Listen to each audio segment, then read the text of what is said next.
الحمد للہ رب العالمین والصلاة والسلام علی سید المرسلین اما بعد فاعوذ باللہ من الشیطان الرجیم بسم اللہ الرحمن الرحیم۔ السلام علیکم ورحمۃ اللہ وبرکاتہ۔ دوستو، امید کرتا ہوں آپ سب خیریت سے ہوں گے اور آپ دوستوں کی خدمت میں ایک اور ویڈیو کے ساتھ حاضر ہوا ہوں۔ یہ ویڈیو میدان عرفات کے متعلق ہے۔ یہ وہ مقدس مقام ہے جہاں 9 ذی الحجہ کو لاکھوں مسلمان ایک ہی لباس میں ملبوس جمع ہوتے ہیں۔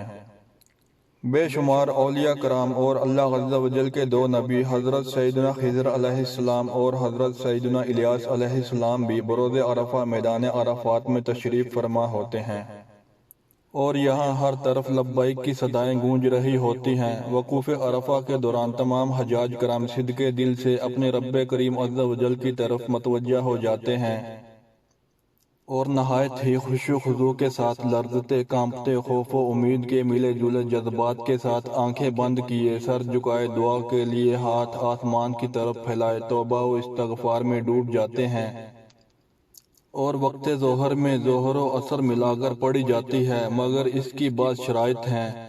اس دن حاجی کو بے روزہ ہونا اور ہر وقت باوضو رہنا سنت ہے۔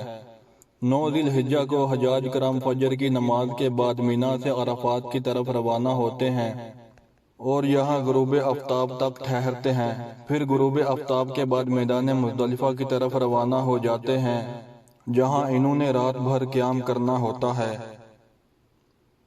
اسے عرفہ اس لیے کہا جاتا ہے کہ حضرت آدم علیہ السلام اور حضرت حوا کا یہاں تعارف ہوا کہ حضرت آدم علیہ السلام ہندوستان سے اور حضرت حوا جدہ سے یہاں ملے۔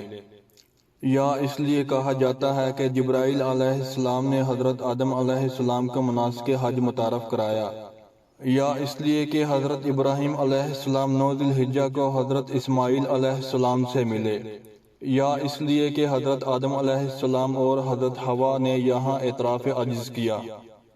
یا اس لیے کہ لوگ یہاں حاضر ہو کر اپنے گناہوں کا اعتراف کرتے ہیں۔ یا اس لیے کہ عرف بامانہ خوشبو بھی ہے، جیسے اللہ عز و جل کو روزہ دار کے منہ کی مہک خوشبو سے زیادہ پسند ہے، اسی طرح حاجی کا پسینہ بھی پسند ہے۔ کتب میں یوم عرفہ کے کئی نام ہیں: یوم عرفہ، یوم اساس، یوم اکمال، یوم اتمام، یوم رضوان، یوم حج اکبر، شاہد و مشہود وغیرہ۔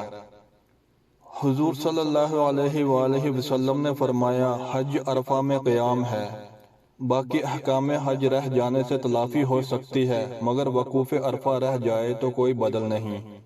اسی میدان میں ایک پہاڑ ہے جو جبل رحمت کے نام سے معروف ہے، جس کے پاس حضور صلی اللہ علیہ وآلہ وسلم نے خطبہ حجۃ الوداع فرمایا، اور حضور نبی کریم صلی اللہ علیہ وآلہ وسلم نے کثرت سے دعائیں مانگی۔ جبل رحمت کے قریب وقوف کرنا افضل ہے۔ اگر جبل رحمت کے قریب جگہ نہ ملے تو پورے میدان عرفات میں کہیں بھی قیام کیا جا سکتا ہے۔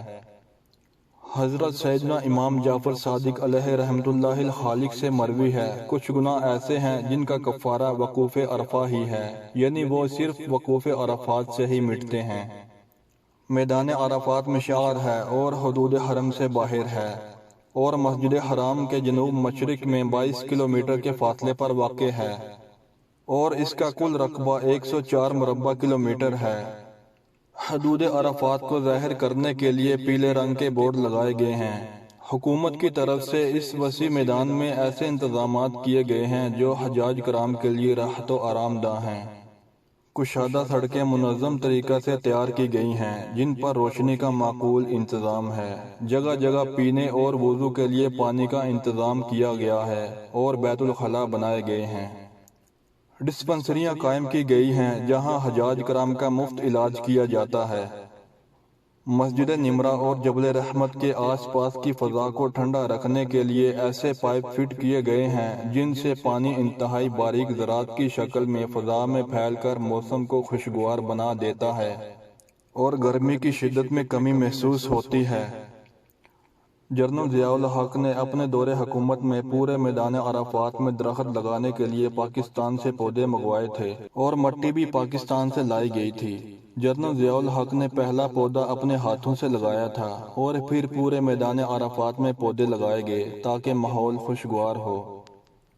اور حجاج کرام اس کے سائے سے فائدہ اٹھا سکیں۔ اللہ عز و جل سے دعا ہے کہ ہمیں یوم عرفہ والے دن احرام کی حالت میں یہاں آنا نصیب ہو۔ دوستو، امید کرتا ہوں آپ کو یہ ویڈیو بہت پسند آئی ہوگی۔ اپنی دعاؤں کے ساتھ اجازت دیجیے، انشاءاللہ اگلی ویڈیو میں ایک اور زیارت کے ساتھ حاضر ہوں گے۔ السلام علیکم ورحمۃ اللہ وبرکاتہ۔